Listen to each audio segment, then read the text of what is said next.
Parents always called me the dumb one, while my sister got a full ride to Harvard. On her graduation day, Dad said she'd inherit everything, a new Tesla, and a 13-manors mansion. I was sitting in the back, quietly, until a stranger walked in, gave me an envelope, and whispered, "Now's the time." My father stood on a stage in front of 350 people and announced that my sister would inherit everything. The mansion in Westchester. The Tesla Model S he'd bought himself but called a family asset. The company, Whitford Properties LLC, that my grandmother had built from a single duplex in Queens into a real estate portfolio worth, as of the last independent valuation 18 months prior, approximately $92 million. He named every asset, slowly, with the particular pleasure of a man who has been waiting to make this speech for a long time. Then he looked out at the crowd and did not mention me at all. I was at table 27, near the service entrance, behind a pillar that partially obstructed my view of the stage, which I suspect was the point. I was wearing a $79 dress from Zara. Black, simple, the nicest thing I owned that still fit. And around me, my family glittered in Valentino and Armani, and things with small logos on the lapel that communicated money without having to say it out loud. My mother had placed me at table 27 herself. She'd pulled me aside when I arrived, her hand on my arm light and steering, and whispered, "Try not to draw attention to yourself tonight. This is Miranda's night." As if I had ever, once in my 32 years of life, drawn attention to myself in a way my family didn't find embarrassing. I found my seat. I sat down. I put my clutch on the table and my hands in my lap, and I looked at the stage where my father was speaking, and I thought, okay, this is it. This is the clearest version of the thing that has always been true. And then I felt him before I saw him. A silver-haired man in a gray suit, moving through the crowd with the focused purpose of someone who knows exactly where he's going and has been waiting for the right moment to get there. He came directly to table 27. He did not smile. He did not introduce himself with small talk or apology. He placed a cream envelope in my hands. "Your grandmother," he said quietly, "told me to wait until your father showed you exactly who he is." He nodded toward the stage, where my father was still speaking, still listing assets, still not saying my name. I believe that just happened. He turned and walked away before I could say a word. The envelope was heavy, sealed with red wax, an actual wax seal, the kind I'd only ever seen in movies, and in the lower corner, a notary stamp, dated September 12, 2019. My grandmother had been dead for 11 months. She had apparently been planning this for 5 years before that. I excused myself from table 27, walked through the service entrance corridor, found an empty hallway near the kitchen that smelled like clean linen, an industrial cleaner, and I tore open the envelope. "My name is Dulcie Ann Whitford. I'm 32. I have dyslexia, diagnosed at age 9 by a neuropsychologist named Dr. Patricia Huang at New York Presbyterian. After 3 years of teachers telling my parents I was slow, and 2 years of my parents telling each other the same thing in voices they thought I couldn't hear through walls. She's just not as bright as Miranda. Some kids are like that. Miranda is my sister, 35, Harvard undergraduate, Harvard Business School, a CV that reads like something a parent would have framed. She is, by every external metric my family uses to measure value, exceptional. I am, by those same metrics, the other one. Let me tell you what that looked like, growing up in the Whitford house in Westchester. It looked like Miranda's artwork on the refrigerator and mine in a drawer. It looked like Miranda's report cards on the counter and mine discussed in private. It looked like family Christmas cards where Miranda is front and center, and I am slightly to the left, slightly behind, slightly out of frame. It looked like my father, Richard Whitford, introducing us at business events. This is Miranda, my eldest, and this is Dulcie. Full stop. No addition. As if my existence was a fact he was legally required to acknowledge but felt no obligation to expand upon. What the dyslexia actually meant in practice. I read slowly. I still do. Words move on me, not dramatically, not the swimming letters of Hollywood dramatizations, but a subtle shifting that means I have to read something 2 or 3 times to hold it fully. I am slow to read and very fast to understand. These are different things. My family never distinguished between them. What I actually am, outside of their accounting, I have a near-perfect visual memory. I can look at a floor plan once and recreate it from memory 6 months later. I can walk through a building, any building, and tell you within minutes what's structurally compromised, what's been renovated, what the bones look like under the finishes. I developed this skill in my grandmother's company, where I'd worked in the administrative department for 6 years, doing work that nobody with a Harvard MBA wanted to do, and that turned out to be the connective tissue that held the whole operation together. My grandmother, Eleanor Whitford, the woman who had started the company with a $40,000 personal loan in 1974 and turned it into a $92 million portfolio, had watched me work for 32 years. She saw something different than my father did. She'd been planning for that difference for a long time. My grandmother, Eleanor Whitford, died on November 3, 2023, at the age of 81, in the house in Westchester that she'd bought in 1981, and refused to leave despite my father's suggestions, increasingly frequent in her final years, that something smaller might be more practical. She knew what practical meant coming from him. She'd stayed in the house. I had visited her every Sunday for 6 years, not because anyone asked me to, not because it was strategic, because she was the only person in my family who talked to me like I was the smartest person in the room, which she knew I might be and which I was only beginning to suspect. She taught me to read financial statements, not the way you learn in business school, theoretically, abstractly, but practically. She'd pull the quarterly reports for Whitford Properties, and we'd sit at her kitchen table and she'd walk me through them line by line, waiting patiently while I read, never showing impatience, never finishing my sentences. "What do you see?" she'd ask, and I'd tell her. Not what I thought she wanted to hear, what I actually saw, which property was underperforming and why, which vendor contracts were in inflated, which neighborhoods were moving before anyone else had noticed. She'd nod, sometimes make a note, never tell me whether I was right. Years later, I would find out from Margaret Coleman, my grandmother's attorney, 31 years in estate law, founding partner of Coleman Graves LLP on Fifth Avenue, that Eleanor had been tracking my assessments against actual market outcomes, keeping a record. She called them your field reports, Margaret told me. She said you had the best instincts in the company and nobody knew it because nobody had ever asked you a business question. My grandmother had known for a very long time that my father would name Miranda as his heir the moment Eleanor was gone. She had planned around it. Specifically, in September of 2019, 4 years before she died, Eleanor Whitford had executed a new will. She'd done it quietly, with Margaret, without telling anyone in the family. The will superseded her previous one, the one from 2015 that my father had a copy of, the one that left the company in equal thirds among her children and grandchildren. The 2019 will left me 51% of the shares in Whitford Properties LLC, along with all associated voting rights, majority control. She had also left instructions for her attorney about timing. Wait, she'd told Margaret, wait until Richard shows Dulcie exactly who he is. She'll need to see it clearly before she can do what needs to be done. The silver-haired man at the gala, Thomas Graves, Margaret's partner at Coleman Graves LLP, 27 years in estate and corporate law, had waited 11 months. My father's speech had been the signal. I read the will 3 times in that kitchen corridor, which took me longer than it would take most people, and approximately the right amount of time for me to understand exactly what I was holding. 3 pages. Dense legal text. Eleanor's signature at the bottom of each page. Witnessed and notarized. The notary stamp was dated September 12, 2019, 6 months after my grandmother had her first cardiac event, the one the doctors had told her was a warning shot. She had walked out of that hospital and called Margaret Coleman. The key paragraph was on page 2. To my granddaughter, Dulcie Ann Whitford, I bequeath 51% of my shares in Whitford Properties LLC, currently valued at approximately $47 million, along with all voting rights associated therewith, to be held in perpetuity or disposed of at her sole discretion. 51%. I did the math in the hallway, leaning against the wall with the smell of clean linen around me, and the sound of my father's speech still faintly audible from the ballroom. Whitford Properties had 12 board members, including my father and Miranda. Major decisions required a simple majority vote. With 51% of shares, I could theoretically, if the board chose to act on the share structure, if the legal documentation held, if a dozen other things I didn't yet understand, all fell correctly into place. I could call an emergency board meeting. There was a condition. I found it at the bottom of page 3, in a paragraph that was set apart from the others, as if my grandmother had wanted it to have breathing room. The above bequest is contingent upon the beneficiary calling an emergency meeting of the Whitford Properties LLC Board of Directors within 72 hours of receiving notification of this bequest. Failure to call said meeting within the specified window will render this provision void and activate the default distribution outlined in Appendix B. 72 hours. My grandmother had known that if she gave me unlimited time, I would think myself out of it, would second guess, would wonder if I was misreading, would find 17 reasons why I shouldn't. She had built the deadline in. Permission to stop waiting, Margaret Coleman would later call it. I stood in that corridor for 4 minutes. I could hear faintly the crowd in the ballroom beginning to applaud. My father's speech was over. The heir had been named. I put the will back in the envelope. I walked to the exit. I texted Thomas Graves from the parking lot. I read it. I want to move forward. How do I reach Margaret? His reply came in under 2 minutes. She's been waiting for your call. I called Margaret Coleman at 9 the next morning from my apartment in Jackson Heights, a 1-bedroom that my father had once described as cozy, in the tone people use when they mean small and you should be embarrassed, and that I had spent 4 years making exactly the way I wanted it. Margaret Coleman was 63 years old. She had been practicing estate law since 1993, had been a partner at Coleman Graves since 2001, and had been my grandmother's attorney since 2004. She had a voice like a woman who has delivered difficult truths to powerful people for 30 years, and long since stopped apologizing for the difficulty. Dulcie, she said, I'm glad you called. How are you? I'm trying to understand what I'm holding, I said. You're holding majority control of a $92 million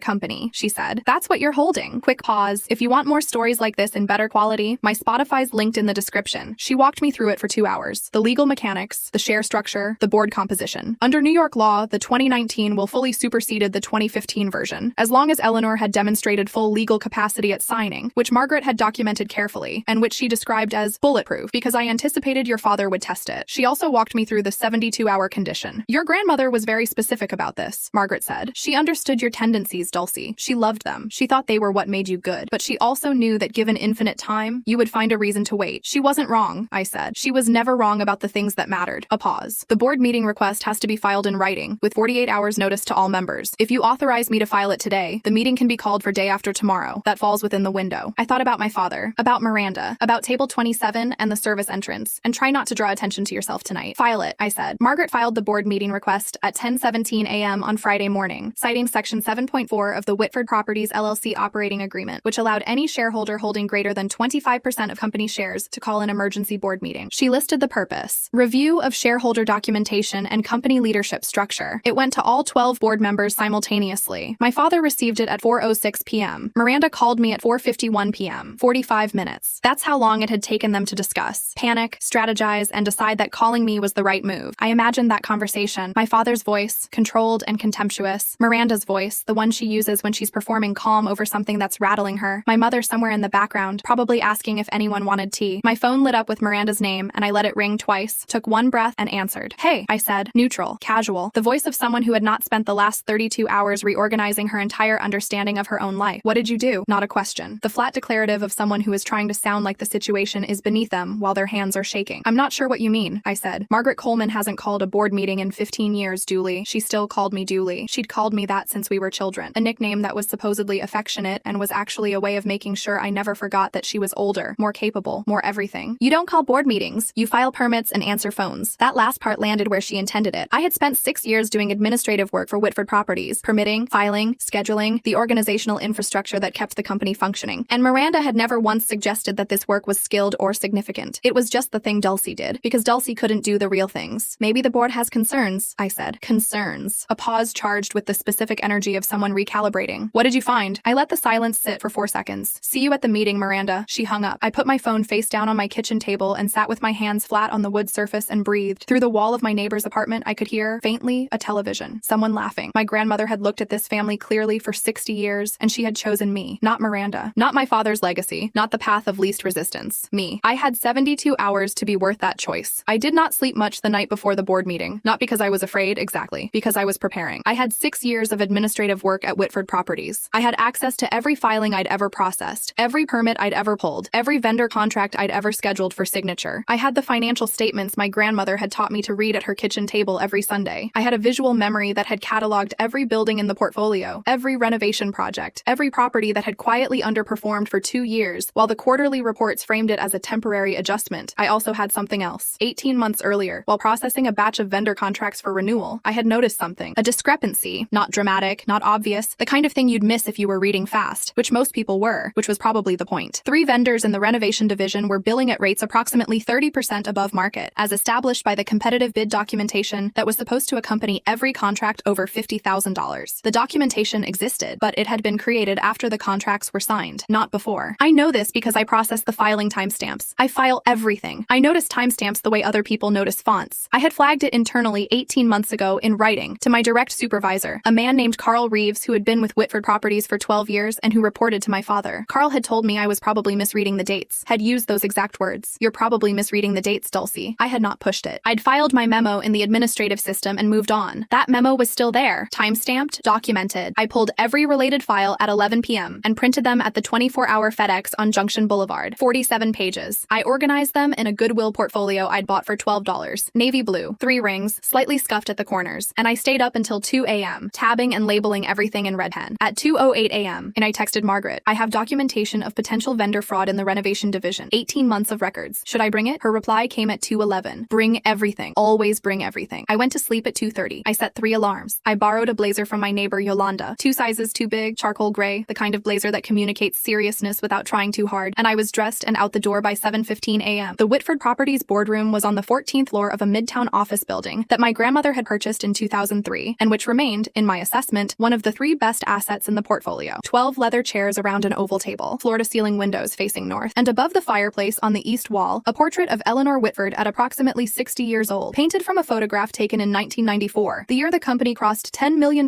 in assets for the first time. She is wearing a navy blazer in the portrait. I looked at it when I walked in and thought, she planned this too, or maybe I was projecting. Either way, I stood up straighter. My father was already at the head of the table. He'd arrived early. A power move, the kind of thing he was good at, establishing presence before the room filled. Miranda sat to his right, in the chair she always occupied at board meetings, a leather folder in front of her with the Whitford Properties logo embossed in gold. I sat at the far end of the oval, my Goodwill portfolio in front of me. The other board members filed in between 9 and 9:08 a.m. I knew all of them by name, face, and professional history. I had filed their contracts, processed their meeting materials, scheduled their calls for 6 years. Robert Hartley, the lead independent director, 22 years in real estate private equity. Susan Park, chief financial officer, CPA with a specialty in real estate holding structures. James Okonkwo, brought onto the board by my grandmother in 2017 specifically to provide independent oversight of major transactions. None of them, in 6 years of passing me in the hallway and receiving my administrative emails, had asked me a single substantive business question. My father called the meeting to order at 9:12 a.m. He did not acknowledge me directly. He addressed the board with his reading glasses on and his jacket buttoned, in the manner of a man who considers this meeting a minor administrative inconvenience. "As you're aware," he said, "we've been called here today because of a document presented by my daughter Dulcie, who works in an administrative capacity for the company." He paused, and I watched him decide to say the next part. Watched the calculation cross his face and resolve in favor of saying it. "I want to be transparent with the board. Dulcie has dyslexia. She has worked here in a support role and we've been grateful to have her. But she has no legal training, no financial experience, and no background in corporate governance." Another pause, for what I can only describe as theatrical effect. "She also has difficulty with reading comprehension, which I believe speaks to the nature of whatever she thinks she's found." 12 faces turned to look at me. My chest felt like something tight being held very still. I opened my portfolio. "I won't be discussing my reading ability today," I said. My voice came out flat and even, which surprised me. "I'll be discussing this." I stood up, walked to the center of the table, placed the will directly in the middle, where every board member could see it. Then I walked back to my seat and sat down. What followed was 45 of the most interesting minutes I have ever spent in a room. My father's face, when he read the first page of the will, went through a sequence of expressions I had never seen on it before. Confusion first. Genuine. Unperformed. The confusion of a man encountering information that doesn't fit the map he's been using. Then something I can only describe as calculation. His eyes moving fast, looking for the flaw, the exit, the angle. Then finally a color leaving his face that didn't come back. "That's impossible," he said. "My mother's will was executed in 2015. I have a copy." "You have a copy of her previous will," I said. "This one is dated September 12, 2019. Under New York law, a later valid will supersedes any earlier version, provided the testator had full legal capacity at signing." I had memorized this sentence from my conversation with Margaret. I had practiced it in my bathroom mirror at 6:45 a.m. Margaret Coleman has documentation of my grandmother's capacity at signing. I can provide her contact information if the board would like to verify. Robert Hartley, lead independent director, the one whose job it was to protect the board from exactly this kind of situation, looked at the document for a long moment. Then he looked at my father. Then he looked at me. "I'd like to recess for 30 minutes, he said, "and have our counsel review this." The board's outside attorney was a man named David Park, no relation to Susan Park, though I'd watched people make that assumption for 6 years, who had been counsel to Whitford Properties for a decade. He spent the next 45 minutes on the phone with 3 separate offices. Margaret Coleman's, the office of the New York County Surrogates Court, where the will had been filed, and a colleague he called for a second opinion. While he did that, my father tried 3 things. First, he tried to talk to me directly, kept his voice low, reasonable, the voice he used in negotiations when he was behind. "Dulcie, I understand you think you found something. Let's talk before this goes further." I said, "I think we should let counsel finish." Second, he tried Miranda. She came and sat next to me while her father stood at the window on his phone, and she used the voice she'd used on me our entire lives. The patient, older sister voice that contained, if you listened carefully, the assumption that she was explaining something to someone who needed it explained simply. She said, "Grandma was not in her right mind in 2019, Dooley. We can document that. You don't have to do this." I said, "Her physician, Dr. Richard Ames at New York Presbyterian, documented her cognitive capacity in September 2019. Margaret Coleman has those records." Miranda looked at me for a moment with an expression I hadn't seen on her face before, something recalibrating. Then she went back to her seat. Third, my father tried the board directly, going around the table, speaking quietly with the members he was closest to. I watched this. I counted. 4 members leaned toward him. 3 stayed neutral. The remaining 5, including Robert Hartley, Susan Park, and James Okonkwo, held themselves slightly apart, with the body language of people who were waiting for counsel's report before committing to anything. At 10:53 a.m., David Park came back into the boardroom. He did not look at my father. He addressed Robert Hartley. "The will is valid. The filing with the Surrogates Court was completed in November 2023, immediately following Mrs. Whitford's passing. The capacity documentation is thorough. The 2019 will fully supersedes the 2015 version under New York statute." He set his legal pad on the table. "The share transfer to Dulcie Whitford is legally effective as of filing. She holds 51% of company shares with full voting rights." The room was very quiet. "There is one additional matter," I said. Everyone looked at me. I opened my portfolio to tab 2, removed 47 pages of vendor contract documentation, organized by date and flagged with red tabs. 18 months ago, I said, I identified a pattern in the renovation division vendor contracts. 3 vendors billing approximately 30% above market rate, with competitive bid documentation created after contract execution rather than before, which is a violation of Section 11.2 of our procurement policy. I placed the stack on the table. I filed an internal memo at the time. It's in the administrative system, time-stamped October 14th, 2022. It was not acted on. I looked at the board. I'd like to request that the board authorize an independent audit of the renovation division's vendor contracts for the past 5 years. Susan Park, the CFO, had picked up the top page of the vendor documentation and was reading it. Her face was doing something careful and controlled that meant she was finding what I'd found. She set the page down, looked at the board. "I'd like to second that request." Robert Hartley looked at my father. My father was standing very still. "We'll need to discuss," Robert Hartley said. The vote of no confidence passed 7-4 at 11:34 a.m. I did not call for it. Robert Hartley did, after a 40-minute closed session that I was not part of. I waited in the hallway outside the boardroom, sitting in one of the chairs along the wall, looking at my phone, looking at the floor, looking at the door. At one point, my mother called. I let it go to voicemail. At another point, Miranda came out and stood in the hallway and looked looked at me for a moment without saying anything. Her face was doing something I hadn't seen it do before. Not the recalibrating look from earlier. Something else. Something closer to a question. As if she were seeing something she'd been looking at her whole life and only now noticing its actual shape. She went back inside without speaking. At 11:34, the boardroom door opened and Robert Hartley asked me to come back in. My father was still at the head of the table, but something had changed in the geometry of the room. The way the other board members were oriented slightly away from him, the way his leather folder was closed in front of him, the way he was holding his hands very still on the table. Robert Hartley sat down, cleared his throat. The board has voted 7-4 to express no confidence in the current executive leadership, pending the results of an independent audit of the renovation division. He picked up a pen, set it down. Mr. Whitford, per section 14.3 of the Whitford Properties LLC operating agreement, a vote of no confidence by a majority of the board, combined with a majority shareholder request, initiates a mandatory leadership review. You have 30 days to tender your resignation or contest the finding. My father did not move for a long moment. Then he stood, slowly, buttoned his jacket, one button, the deliberate motion of a man who needs something to do with his hands that looks like composure. He looked at me. I had expected anger or contempt, the specific contempt he reserved for things he wasn't worried about, except now he was worried, and there was nowhere to put it. Or something cold and calculated that would make me feel like I'd won a battle and was about to lose a war. What I saw instead was something I don't have a clean word for. The look of a man who has been shown, undeniably, that something he believed was one shape is actually a different shape entirely. The look of a man who has spent 32 years being certain he understood a situation and has just learned, in a boardroom in front of 12 people, that he was wrong. He looked at me the way you look at something you catastrophically, irreversibly underestimated. Then he walked out, past the window with the northern view, past the 12 leather chairs, past the portrait of Eleanor Whitford above the fireplace, his mother, who had built everything he'd thought he owned, who had watched him for 60 years and made a different choice, past me. The door closed. The room was very quiet, and in that quiet, I heard my grandmother's voice the way I used to hear it on Sunday mornings at her kitchen table, patient and clear, while I read financial statements slowly, and she waited, and never once made me feel like the waiting was a problem. You read slower than most, Dulcie, but you see things others miss. She wasn't wrong. She had never been wrong about the things that mattered. It's August. The independent audit, conducted by Deloitte over a period of 14 weeks, identified $2.3 million in procurement irregularities in the renovation division, spanning 4 years. The findings were referred to the New York Attorney General's office. That process is ongoing. I can't say more about it than that. My father tendered his resignation 22 days after the board meeting. Miranda resigned from her board seat 6 days after that, citing personal reasons in a 2-sentence letter that Margaret Holman described as the shortest resignation she'd received in 31 years. I did not become CEO. I want to be clear about that, because I think the story sounds like it ends with me stepping into my father's chair at the head of the table, and that's not what happened. What happened is I brought in someone who knew how to run a company. Carol Nguyen, 15 years in real estate investment management, former COO of a mid-size REIT, recommended by James Okonkwo. Carol runs the company. I am the majority shareholder. We have a good working relationship built on the understanding that she runs operations, and I pay attention to things that other people miss. It turns out there are a lot of those things.